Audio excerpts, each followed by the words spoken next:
ይድረስ ለኢትዮጵያውያን። በቅርቡ የጠቅላይ ሚኒስትሩ የማህበራዊ ጉዳይ አማካሪ የሆኑት ዳንኤል ክብረት በሰጡት መግለጫ በውጭ የሚኖሩ ኢትዮጵያውያን በሀገራቸው ጉዳይ እንደማያገባቸውና የቀብር ቦታም እንደማያገኙ ነግረውናል። ለመሆኑ በምን የስልጣን እርከን ነው አንድ ዲያቆን የብዙ ዜጎችን የዜግነት ድርሻና የቀብር ቦታ የሚወስነው? ኢትዮጵያ አደጋ ውስጥ ስትወድቅ እንኳን ከአብራኳ የወጣ ልጆቿ ይቅርና በሩቅ ሆነው የተስፋ ሀገራችን ናት የሚሉት ጥቁር አሜሪካውያን ዶክተሮች፣ ጠበቆች፣ መሐንዲሶች ኢትዮጵያ በጣሊያን ስትወረር ለኢትዮጵያ ለመዋጋት መመዝገባቸውንና በአሜሪካ መንግስት በመከልከላቸው በዚህም ውሳኔ ተቆጥተው በአሜሪካን ሀገር የሚገኙ የጣሊያን መደብሮችን፣ ምግብ ቤቶችን በማቃጠል ተቃውሟቸውን እንዳሳዩ አንብበው ይሆን? ጣሊያን ኢትዮጵያን ስትወር በሕይወት ቆሜ ይህን አላይም ብሎ ወደ ኢትዮጵያ የዘመተውን ጥቁር አሜሪካዊ ፓይለት የጃን ሮቢንሰንን ታሪክ ታውቁት ይሆን? ለካ የእናንተ ኢትዮጵያ ገና 8 ዓመቷ ነው።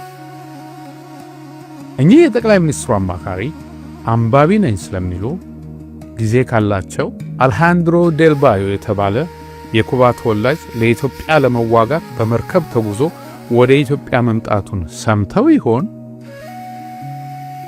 እስቲ ቀይ አንበሳ የሚለውን መጽሐፍ ያንብቡ።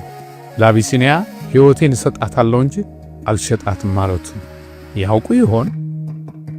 እንደገና በጣሊያን ወረራ ወቅት አዶልፍ ፓርሳክ የተባሉ ትውልዳቸው ቼክ ሪፐብሊክ የሆኑ ከኢትዮጵያ አርበኞች ጎን ተሰልፈው ተዋግተው ያዩትን ሁሉ በመጽሐፍ አስፍረውታል።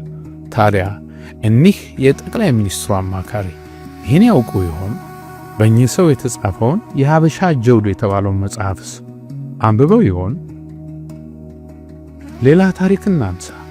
በ60ዎቹ መጨረሻ ሶማሊያ ለረጅም ጊዜ ትመኛ የነበረውን የታላቋ ሶማሊያ ህልም ተግባራዊ ለማድረግ ኢትዮጵያን ስትወር ከኢትዮጵያን ጎን ተሰልፈው በኦጋዴን በረሃ የወደቁት የኩባና የመን ተወላጆች እንዳሉ እኚህ የጠቅላይ ሚኒስትሩ አማካሪ ያውቁ ይሆን? ግን የጠቅላይ ሚኒስትሩ አማካሪ ኢትዮጵያ የዛሬ 8 ዓመት የተሰራች የኢንዱስትሪ ፓርክ ትመስላችኋለች እንዴ? ጊዜው እንዴት ይሮጣል! የዛሬ 8 ዓመት ጠቅላይ ሚኒስትሩ የስልጣን አልጋቸው ገና ሳይረጋጋ ሮጠው የመጡት እኮ ወደዚህ ዛሬ እንደ አውሬ ወደ ሳላችሁት ዲያስፖራ ነበር። የአረብ ኤምሬት ወዳጅ ከመሆናችሁ በፊት እኮ ለቡናና ማኪያቶ የምታጠፉትን ገንዘብ ለኛ ስጡን ብላችሁ የጠየቃችሁት ይህን ዛሬ ኢትዮጵያ ውስጥ አትቀበርም የምትሉትን ዲያስፖራ ነበር። በቡራዩ፣ በጌዲዮ፣ በደብረ ብርሃን፣ በወለጋ፣ በትግራይ፣ በመተከል፣ በአፋርና በሌሎችም ቦታዎች በግፍ የተጨፈጨፉ ንጹሃን መጠለያ ሲያጡ በግሎባል አላያንስ በኩል ከ6 ሚሊዮን የአሜሪካን ዶላር በላይ አውጥቶ የደረሰላቸው ይሄው የቀብር ቦታ የከለከላቸው ዲያስፖራ ነው። ዲያስፖራው እኮ ሀገር ስትወረር በዲፕሎማሲ፣ ህዝብ አገዛዝ ሲታፈን በተቃውሞ፣ ወገን ሲቸገር በገንዘቡ ሲወጣና ሲወርድ፣ ለአባይ ግድብ ቦንድ በመግዛት፣ ለጣና እምቦጭ ገንዘብ በመላክ፣ ለኮቪድ የሕክምና መሳሪያ በመስጠት የተሳተፈ ነው። ለመሆኑ በዚህ ሁሉ ጊዜ የጠቅላይ ሚኒስትሩ አማካሪ የት ነበሩ? The coalition calls itself the United Front of Ethiopian Federalists and Confederalists Forces. They say if the government doesn't negotiate with them, they will attempt to dismantle it by force. እስከ 5 ሚሊዮን ይገመታሉ በውጭ የሚኖሩ ኢትዮጵያውያንና ትውልደ ኢትዮጵያውያን ሰሞኑ በተደረገላቸው ጥሪ መሰረትም ወደ ሀገራቸው በመግባት ላይ ይገኛሉ። ኢትዮጵያውያንና ትውልደ ኢትዮጵያውያን በያሉበት ሀገር ሆነው በሐሳብ፣ በኢኮኖሚ እንደዚሁም ደግሞ በእውቀት ለሀገራቸው አለኝታ የሆኑ የሀገሪቱ አካል ናቸው። ያኔ ህወሓት የሰሜን ዕዝን ሲመታና ወደ አዲስ አበባ መጣው ሲል ቀበቷችሁ ሲላላ ድረሱልን ያላችሁትን ዲያስፖራ ዛሬ ከዳችሁት። ምን ይደረግ? መክዳትና መደመር ለናንተ ትርጉሙ አንድ አይነት ነው። የጠቅላይ ሚኒስትሩን አማካሪ አንድ ጥያቄን ጠይቅ። ለመሆኑ በመቃብር ጽዳትና ውበት ከሆነ እኮ ለመቀበርም ለጽዳትም ያለንበት ሀገር ይበልጣል።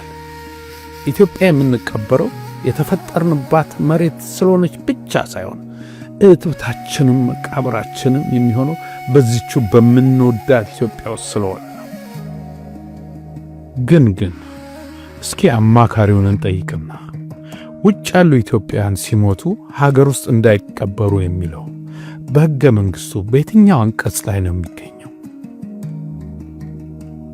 የሆነ ሰውንና ኢትዮጵያ ረዘም ላለ ጊዜ ከተለያዩ ወራሪዎች ጋር ተዋግታለች።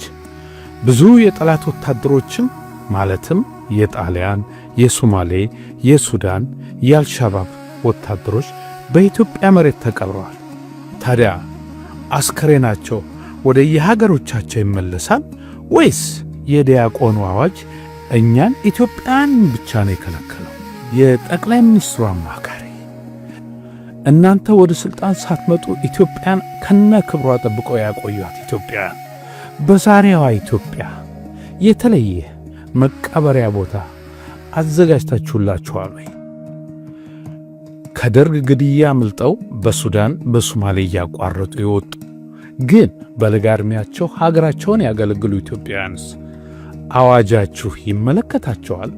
በቀበሮ ጉድጓድ ውስጥ እየኖሩ ልጆቻቸውን ሳያዩ ለዘመናት ከራሴ በፊት ለኢትዮጵያ እናቴ እያሉ ሀገራቸውን የጠበቁ ነገር ግን በወያኔ እኩይ አዋጅ በግፍ ተበትነው ታስረው ሲፈቱ ግን ሀገር ጥለው የተሰደዱትን የኢትዮጵያ ወታደሮች ይህች የ8 ዓመቷ ኢትዮጵያና አዲሱ አዋጅ ይመለከታቸዋል?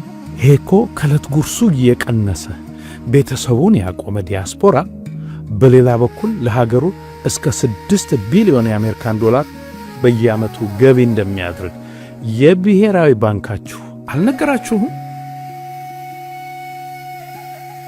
ማጠቃለያ፣ የጠቅላይ ሚኒስትሩ አማካሪ ጥሩ አማካሪ ካለ አሁኑኑ ዲያስፖራውን ይቅርታ እንዲጠይቁ የኢትዮጵያ ዲያስፖራ ለኢትዮጵያ ሕዝብ የሚለግሰውን ግዙፍ ድጋፍ ቢያቋርጥ በሀገሪቷ ኢኮኖሚ ላይ ለሚደርሰው ቀውስ ኃላፊነቱን የሚወስደው የጠቅላይ ሚኒስትሩ አማካሪና መንግስታቸው ይሆናል።